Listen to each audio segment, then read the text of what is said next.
જય શ્રી કૃષ્ણ. રાધે રાધે. શ્રી કૃષ્ણ ગોવિંદ હરે મુરારે, હે નાથ નારાયણ વાસુદેવાય. મિત્રો, આજે આપણી ફાગણ માસ કથાનો છેલ્લો 10મો અધ્યાય કરીએ. શ્રીમદ ભાગવત મહાપુરાણ 7મો સ્કંદ 10મો અધ્યાય. પ્રહલાદજીના રાજ્ય અભિષેકની તથા ત્રિપુર દહનની કથા. શ્રી નારદજી કહે છે, પ્રહલાદજી બાળક હોવા છતાં પણ એમ સમજ્યા કે વરદાન માંગવું એ પ્રેમ ભક્તિમાં વિઘ્ન છે. તેથી સહેજ સ્મિત કરતાં તેમણે ભગવાનને કહ્યું. પ્રહલાદજીએ કહ્યું, હે પ્રભુ, હું જન્મથી જ વિષય ભોગોમાં આસક્ત છું, તો મને આ વરદાનોના પ્રલોભનોથી આપ લલચાવો નહીં. હું તે ભોગોના સંગથી ડરીને તેમના થતી તીવ્ર વેદનાનો અનુભવ પામીને તેમાંથી છૂટવાની અભિલાષાથી જ આપના શરણમાં આવ્યો છું. હે ભગવાન, મારામાં ભક્તના લક્ષણો છે કે નહીં એ જાણવા માટે આપે પોતાના ભક્ત એવા મને વરદાન માંગવા પ્રેયો છે. આ વિષય ભોગો તો હૃદય ગ્રંથિને અધિક દ્રઢ કરનારા તથા વારવાર જન્મ મરણના ચક્રાવામાં નાખનારા છે. હે જગતગુરુ, આ વરદાન માંગવા કહેવાનું કસોટી કરવા સિવાય અન્ય કોઈ કારણ જણાતું નથી, કારણ કે આપ પરમ કૃપાળુ છો. પોતાના ભક્તોને ભોગોમાં ફસાવનારું વરદાન આપી જ કેમ શકો? જે સેવક આપની પાસે પોતાની કામના પૂરી કરવા ઈચ્છે છે તે વાસ્તવમાં સેવક નથી, તે તો લેણ દેણ કરનારો નરિયો વણિક વેપારી છે. તે સેવક નથી કે જે સ્વામી પાસે પોતાની કામનાઓ પૂરી કરાવવા ઈચ્છે છે, અને તે સ્વામી નથી કે જે સેવક પાસે સેવા કરાવવા તથા તેનો સ્વામી બનવા માટે તેની કામનાઓ પૂરી કરે છે. હું આપનો નિષ્કામ સેવક છું અને આપ મારા નિરપેક્ષ સ્વામી છો. રાજા અને તેના સેવકોનો પ્રયોજનને લીધે જેવો સેવક સ્વામીનો સંબંધ હોય છે, મારો અને આપનો સંબંધ તો તેવો નથી જ. હે વરદ શ્રેષ્ઠ સ્વામી, આપ જો મને મોં માંગ્યું વરદાન આપવા જ ઈચ્છો છો તો એવું વરદાન આપો કે મારા હૃદયમાં ક્યારેય કોઈ કામનાનો અંકુર ફૂટે જ નહીં. હૃદયમાં કોઈ પણ કામનાનો ઉદય થતાં જ ઇન્દ્રિયો, મન, પ્રાણ, શરીર, ધર્મ, ધૈર્ય, બુદ્ધિ, લજ્જા, શ્રી, તેજ, સ્મૃતિ અને સત્ય આ બધા જ નષ્ટ થઈ જાય છે. હે કમલનયન, મનુષ્ય પોતાના મનમાં રહેતી કામનાઓનો જે સમય પરિત્યાગ કરી દે છે તે જ સમયે તે ભગવાનના સ્વરૂપને પ્રાપ્ત કરી લે છે. હે ભગવાન, આપને નમસ્કાર છે. આપ સૌના હૃદયમાં વિરાજમાન ઉદારોમાં શ્રેષ્ઠ સ્વયં પરબ્રહ્મ પરમાત્મા છો. અદ્ભુત નરસિંહ રૂપધારી શ્રી હરિના ચરણોમાં હું વારવાર પ્રણામ કરું છું. શ્રી નરસિંહ ભગવાને કહ્યું, હે પ્રહલાદ, તારા જેવા મારા એકાંત પ્રેમી ભક્તો આ લોકની અથવા પરલોકની કોઈ પણ વસ્તુની ક્યારેય કોઈ કામના કરતા નથી. વધુ નહીં તો માત્ર એક મન્વંતર સુધી મારી પ્રસન્નતા ખાતર તું આ લોકમાં દૈત્ય રાજાઓના સમસ્ત ભોગોનો સ્વીકાર કરી લે. સમસ્ત પ્રાણીઓના હૃદયમાં યજ્ઞોના ભોગતા ઈશ્વર રૂપે હું જ વિરાજમાન છું. તું પોતાના હૃદયમાં મને નિરખતો રહેજે અને તને જે અતિ પ્રિય છે તે મારી લીલા કથાઓ સાંભળતો રહેજે. સમસ્ત કર્મો વડે મારી જ આરાધના કરજે અને આ પ્રમાણે પોતાના પ્રારબ્ધ કર્મોનો ક્ષય કરી દેજે. ભોગો ભોગવીને પુણ્યકર્મોના ફળનો અને નિષ્કામ પુણ્યકર્મો કરીને પાપનો ક્ષય કરતો રહીને તો યથા સમય દેહ ત્યાગ કરીને સમસ્ત બંધનોમાંથી છૂટી જઈને મારી પાસે આવી જઈશ. દેવલોકમાં પણ લોકો તારી વિશુદ્ધ કીર્તિનું ગાન કરશે. તે કરેલી મારી આ સ્તુતિનું જે મનુષ્ય કીર્તન કરશે અને સાથે મારું અને તારું સ્મરણ પણ કરશે તે યથા સમય કર્મોના બંધનમાંથી છૂટી જશે. પ્રહલાદજીએ કહ્યું, હે મહેશ્વર, આપ વરદાન આપનારાઓના સ્વામી છો. આપની પાસેથી હું એક વધુ વરદાન માંગુ છું. મારા પિતાએ આપના ઈશ્વરીય તેજને તથા સર્વશક્તિમાન જડ ચેતન સર્વના ગુરુ એવા સ્વયં આપણે નહીં જાણવાને કારણે આપની ભારે નિંદા કરી છે. આ વિષ્ણુએ મારા ભાઈને મારી નાખ્યા છે. એવી મિથ્યા દ્રષ્ટિ ધરાવવાને કારણે તેઓ ક્રોધના આવેગને સહન કરવાને અસમર્થ થઈ ગયા હતા. તેથી જ તેમણે પોતાનો ભક્ત હોવાને કારણે મારી સાથે પણ દ્રોહ કર્યો. હે દીનબંધુ, જો કે આપની દ્રષ્ટિ પડતા જ તેઓ પવિત્ર થઈ ગયા છે, તો પણ હું આપને પ્રાર્થના કરું છું કે જલ્દી નષ્ટ નહીં થનારા દુસ્તર દોષ અજ્ઞાનજન્ય ક્રોધાવેગમાંથી મારા પિતાજી શુદ્ધ થઈ જાય. શ્રી નરસિંહ ભગવાને કહ્યું, હે નિષ્પાપ પ્રહલાદ, તારા પિતા સ્વયં પવિત્ર થઈને તરી ગયા, એમાં શી નવાઈ? જો તેમની 21 પેઢીઓના પિતૃઓ હોત તો તે સૌની સાથે પણ તેઓ તરી જાત. કારણ કે તારા જેવો કુળને પવિત્ર કરનારો પુત્ર તેમને મળ્યો છે. શાંત, સમદર્શી અને સુખપૂર્વક સદાચારનું પાલન કરનારા મારા પ્રેમી ભક્તો જ્યાં જ્યાં વસે છે તે સ્થાન ભલે ને કિંકટ એ નામનો પ્રદેશ પણ કેમ ન હોય, તે પવિત્ર થઈ જાય છે. હે દૈત્યરાજ, મારા પ્રત્યેના ભક્તિભાવથી જેમની કામનાઓ નષ્ટ થઈ ગઈ છે તેઓ પોતાનો સર્વત્ર આત્માભાવ થઈ જવાને કારણે નાના મોટા કોઈ પણ પ્રાણીને કોઈ પણ પ્રકારે કષ્ટ પહોંચાડતા નથી. સંસારમાં જે લોકો તારા અનુયાયી થશે તેઓ પણ મારા ભક્તો થઈ જશે. બેટા, તું મારા બધા જ ભક્તોનો આદર્શ છે. જો કે મારા અંગોનો સ્પર્શ થવાથી તારા પિતા સંપૂર્ણપણે પવિત્ર થઈ ગયા છે, તો પણ તું તેમની અત્યષ્ઠી ક્રિયા કર. તારા જેવા સંતાનને કારણે તેમને ઉત્તમ લોકોની પ્રાપ્તિ થશે. હે વત્સ, તું પોતાના પિતાના પદ પર સ્થાન લઈ લે અને વેદવાદી મુનિઓની આજ્ઞા અનુસાર મારામાં પોતાનું મન જોડીને તથા મારા શરણમાં રહીને મારી સેવા માટે જ તમામ કર્મો કર. નારદજી કહે છે, હે યુધિષ્ઠિર, ભગવાનની આજ્ઞા અનુસાર પ્રહલાદજીએ પોતાના પિતાની અત્યષ્ઠી ક્રિયા કરી. એ પછી શ્રેષ્ઠ બ્રાહ્મણોએ તેમનો રાજ્યાભિષેક કર્યો. આ સમયે દેવો, ઋષિઓ વગેરે સહિત બ્રહ્માજીએ શ્રી નરસિંહ ભગવાનને પ્રસન્ન વંદન જોઈને પવિત્ર વચનો વડે તેમની સ્તુતિ કરી અને તેમને આ પ્રમાણે કહ્યું. બ્રહ્માજીએ કહ્યું, દેવોના હે આરાધ્ય દેવ, આપ સર્વાંતરયામી જીવોના જીવનદાતા અને મારા પણ પિતા છો. આ પાપી દૈત્ય લોકોને ઘણો જ સતાવી રહ્યો હતો. એ મોટા સૌભાગ્યની વાત છે કે આપે આને મારી નાખ્યો. મેં તેને વરદાન આપ્યું હતું કે મારી સૃષ્ટિનું કોઈ પણ તમારો વધ કરી શકશે નહીં. તેથી આ મંદોમત્ત થઈ ગયો હતો. તપ, યોગ અને બળને કારણે ઉચ્છૃખલ થઈને આણે વેદોક્ત વિધિઓનો ઉચ્છેદ કરી દીધો હતો. એ પણ મોટા સૌભાગ્યની વાત છે કે આના પુત્ર પરમ ભાગવત શુદ્ધ હૃદય નાના સરખા શિશુ પ્રહલાદને આપે મૃત્યુના મુખમાંથી મુક્ત કર્યો. તથા એ પણ ઘણા આનંદ મંગળની વાત છે કે તે હવે આપના શરણમાં છે. હે ભગવાન, આપના નરસિંહ રૂપનું જે કોઈ વ્યક્તિ એકાગ્ર ચિત્તે ધ્યાન ધરશે તેને આ રૂપ બધા પ્રકારના ભયોમાંથી બચાવી લેશે. ત્યાં સુધી કે મારવાની ઈચ્છાથી આવેલું મૃત્યુ પણ તેનું કશું બગાડી શકશે નહીં. શ્રી નરસિંહ ભગવાન બોલ્યા, બ્રહ્માજી, તમે દૈત્યોને આવું વરદાન આપ્યા કરશો નહીં. જેઓ સ્વભાવથી જ ક્રૂર છે તેમને આપેલું વરદાન સાપને દૂધ પીવડાવવા જેવું છે.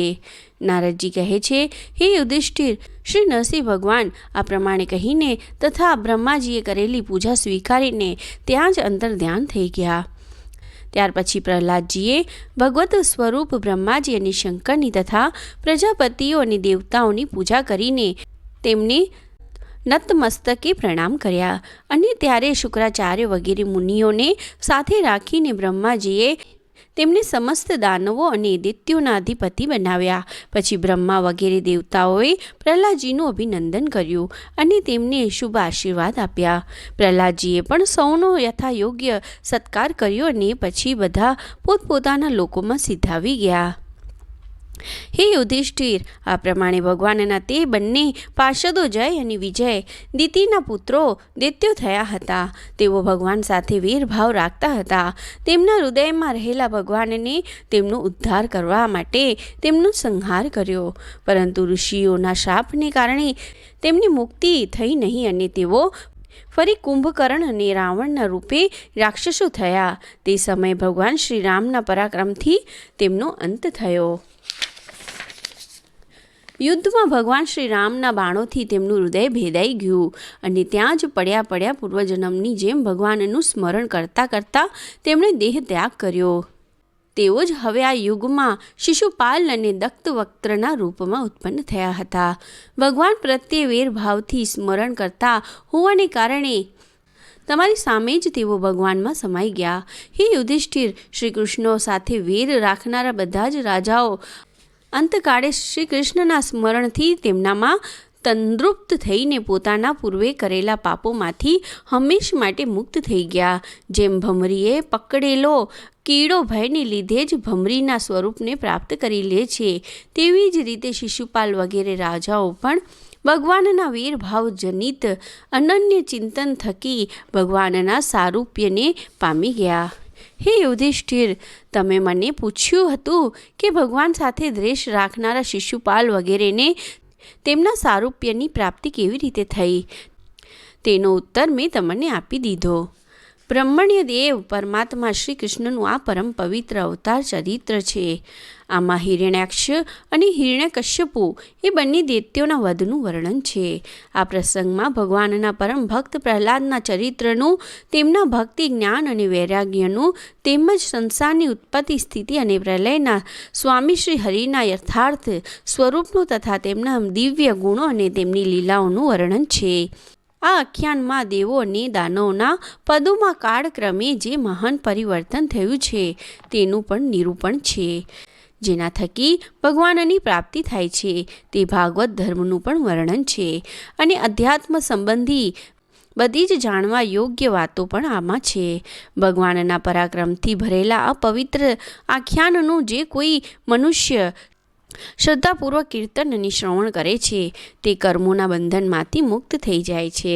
જે મનુષ્ય પરમ પુરુષ પરમાત્માની આ નહસી લીલાને, સેનાપતિઓ સહિત હિરણ્યકશ્યપુના વધને અને સંત શ્રેષ્ઠ પ્રહલાદજીના પવિત્ર પ્રભાવને એકાગ્ર ચિત્તે વાંચે છે અને સાંભળે છે, તે ભગવાનના અભયપદ વૈકુંઠને પ્રાપ્ત કરી લે છે. હે યુધિષ્ઠિર, આ મનુષ્ય લોકમાં તમે બધા અત્યંત પ્રભાવશાળી છો. એ કેટલી ખુશીની વાત છે કે તમારા ઘરમાં સાક્ષાત પરબ્રહ્મ પરમાત્મા મનુષ્યનું રૂપ ધારણ કરીને ગુપ્તપણે નિવાસ કરે છે. તેથી સમસ્ત સંસારને પવિત્ર કરી દેનારા ઋષિ મુનિઓ વારવાર તેમનું દર્શન કરવા માટે ચારે બાજુએથી તમારી પાસે આવતા રહે છે.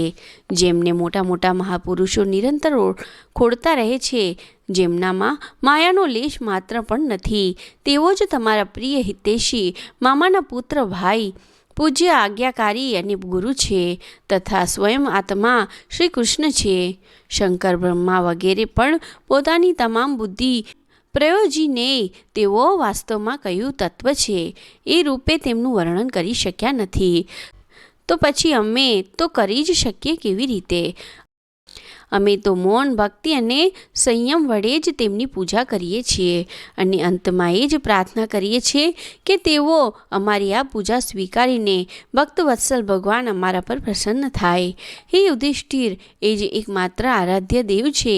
પ્રાચીન કાળમાં ઘણા મોટા મય નામના માયાવી અસુરે જ્યારે રુદ્રદેવની સુંદર કીર્તિમાં કલંક લગાડવાનું ઈચ્છ્યું, ત્યારે આજ ભગવાન શ્રી કૃષ્ણે ફરીથી તેમના રક્ષણ અને તેનો વિસ્તાર કર્યો હતો. રાજા યુધિષ્ઠિરે કહ્યું, હે નારદજી, મય દાનવ કયા કાર્યમાં જગદીશ્વર રુદ્રદેવના યશનો નાશ કરવા માંગતો હતો અને તેમના યશનું રક્ષણ ભગવાન શ્રી કૃષ્ણે કેવી રીતે કર્યું એ તમે કૃપા કરીને બતાવો. નારદજીએ કહ્યું, એકવાર આજ ભગવાન શ્રી કૃષ્ણ પાસેથી શક્તિ પ્રાપ્ત કરીને દેવોએ યુદ્ધમાં અસુરોને જીતી લીધા હતા. તે સમયે તમામ અસુરો માયાવીઓના પરમ ગુરુ મય દાનવના શરણે ગયા. શક્તિશાળી મય દાનવે સોના, ચાંદી અને લોઢાના 3 વિમાનો બનાવ્યા. અરે તે વિમાન શું જાણે 3 નગર જ હતા. તેઓ એટલા વિલક્ષણ હતા કે તેમને કોઈ જોઈ શકતું ન હતું અને તેમાં કોઈ પ્રકારનો ખતરો ન હતો. તે વિમાનોમાં યુદ્ધની અપાર સામગ્રી ભરેલી હતી. તેમની ગતિનો કોઈ અંદાજ પામી શકતું ન હતું. હે યુધિષ્ઠિર, દૈત્ય સેનાપતિઓના મનમાં 3 લોક અને લોકપાલો પ્રત્યે વેરભાવ તો હતો જ. હવે તેને યાદ કરીને તેઓ તે 3 વિમાનો વડે તેમાં છુપાઈને નાશ કરવા લાગ્યા. ત્યારે લોકપાલોની સાથે બધા પ્રજાજનો ભગવાન શંકરના શરણે ગયા અને તેમને પ્રાર્થના કરી કે હે પ્રભુ, ત્રિપુરમાં રહેતા અસુરો અમારો નાશ કરી રહ્યા છે. અમે આપના શરણે છીએ, તો હે દેવાધિદેવ, તમે અમારું રક્ષણ કરો. તેમની પ્રાર્થના સાંભળીને ભગવાન શંકરે કૃપાસભર શબ્દોમાં કહ્યું, ગભરાવ નહીં. પછી તેમણે પોતાના ધનુષ્ય પર બાણ ચડાવીને 3 પૂરો પર છોડ્યું. તેમના તે બાણમાંથી સૂર્યમંડળમાંથી નીકળતા કિરણોની જેમ અન્ય ઘણા બધા બાણ નીકળ્યા. તેમનાથી જાણે આગની જ્વાળાઓ નીકળી રહી હતી, જેને કારણે તે પૂરો દેખાતા બંધ થઈ ગયા. તેમના સ્પર્શથી બધા જ વિમાનવાસીઓ નિષ્પ્રાણ થઈને નીચે પડ્યા. મહામાયાવી મય ઘણા બધા ઉપાય જાણતો હતો. તે વિમાનમાં બેઠેલા બધા દૈત્યોને ઉપાડી લાવ્યો અને પોતે બનાવેલા અમૃતના કૂવામાં નાખ્યા. તે સિદ્ધ અમૃતસરનો સ્પર્શ થતાં જ અસુરોના શરીર અતિ તેજસ્વી અને વજ્રતુલ્ય સુદંડ થઈ ગયા અને તેઓ વાદળોને ચીરી નાખતી વીજળીની આગની જેમ ઊભા થઈ ગયા. આજ ભગવાન શ્રી કૃષ્ણે જ્યારે જોયું કે મહાદેવજી તો પોતાનો સંકલ્પ પૂરો નહીં થવાને કારણે ખિન્ન થઈ ગયા છે, ત્યારે તે અસુરો પર વિજય મેળવવા માટે એક યુક્તિ કરી. આજ ભગવાન શ્રી વિષ્ણુ તે સમયે ગાય બની ગયા અને બ્રહ્માજી વાછરડો બન્યા. બંને મધ્યાહન કાળે 3 પૂરોમાં ગયા અને તે સિદ્ધરસના કૂવાનું બધું અમૃત પી ગયા. જો કે તેનું રક્ષણ કરનારા દૈત્યો તે બંનેને જોઈ રહ્યા હતા, તો પણ ભગવાનની માયાથી તેઓ એટલા મોહિત થઈ ગયા હતા કે તેમને અટકાવી શક્યા નહીં. જ્યારે યુક્તિઓ જાણનારાઓમાં શ્રેષ્ઠ મયાસુરને આ વાતની ખબર પડી, ત્યારે ભગવાનની લીલાને યાદ કરતા તેને કોઈ શોક થયો નહીં. તેણે શોક કરતા અમૃતના રક્ષકોને કહ્યું, ભાઈ દેવો, અસુરો, મનુષ્યો કે અન્ય કોઈ પણ પ્રાણીઓ પોતાને માટે, પારકાને માટે કે બંને માટે પ્રારબ્ધ નિર્ધારેલું હોય તેને નષ્ટ કરી શકતા નથી. જે થવાનું હતું તે થઈ ગયું, હવે શોક કરીને શું? ત્યારબાદ ભગવાન શ્રી કૃષ્ણ પોતાની શક્તિઓ વડે ભગવાન શંકરના યુદ્ધની સામગ્રી તૈયાર કરી. તેમણે ધર્મમાંથી રથ, જ્ઞાનમાંથી સારથી, વૈરાગ્યમાંથી ધજા, ઐશ્વર્યમાંથી ઘોડા, તપસ્યામાંથી ધનુષ્ય, વિદ્યામાંથી કવચ, ક્રિયામાંથી બાણ અને પોતાની અન્ય બીજી શક્તિઓમાંથી અન્ય બીજી વસ્તુઓનું સર્જન કર્યું. આ સાધન સરંજામથી યુક્ત થઈને ભગવાન શંકર રથ પર સવાર થયા અને ધનુષ્ય બાણ ધારણ કર્યા. ભગવાન શંકરે અભિજીત મુહૂર્તમાં ધનુષ્ય પર બાણ ચડાવ્યું અને તે 3 દુર્ભેગ્ય વિમાનોને ભસ્મ કરી નાખ્યા. હે યુધિષ્ઠિર, તે સમય સ્વર્ગમાં નગારા વાગવા લાગ્યા અને સેંકડો વિમાનોની ભીડ જામી ગઈ. દેવો, ઋષિઓ, પિતૃઓ અને સિદ્ધેશ્વરો હર્ષોલ્લાસથી જય જયકાર કરતા પુષ્પવૃષ્ટિ કરવા લાગ્યા. અપ્સરાઓ ગાવા અને નાચવા લાગી. હે રાજન, આ પ્રમાણે તે 3 પૂરોને ભસ્મ કરીને ભગવાન શંકરે ત્રિપુરારીનું બિરુદ પ્રાપ્ત કર્યું અને બ્રહ્મા વગેરે દેવોની સ્તુતિ સાંભળતા તેઓ પોતાના ધામમાં પધારી ગયા. આત્મ સ્વરૂપ જગતગુરુ ભગવાન શ્રી કૃષ્ણ આ પ્રમાણે પોતાની માયાથી મનુષ્યોના જેવી જે લીલાઓ કરે છે, તે જ અનેક લોક પાવન લીલાઓનું ગાન ઋષિજનો કરતા રહે છે. કહો, હવે હું તમને બીજું શું કહી સંભળાવો? इति श्रीमद्भागवते महापुराणे पारमहंस्यां संहितायां 7मा स्कंद अंतर्गत युधिष्ठिर नारद संवादमानो त्रिपुर विजय नामनो 10मो अध्याय समाप्त। जय श्री कृष्ण। राधे राधे। हरिनंदन नंद मुकुंदा हरिनारायण हरि ओम। हरिनंदन नंद मुकुंद हरिनारायण हरि ओम। हरि केशव हरि गोविंद हरिनारायण हरि ओम। हरि केशव हरि गोविंद हरिनारायण हरि ओम। हरिनंदन नंद मुकुंद हरिनारायण हरि ओम। हरिनंदन नंद मुकुंद हरिनारायण हरि ओम। जय श्री कृष्ण। राधे राधे।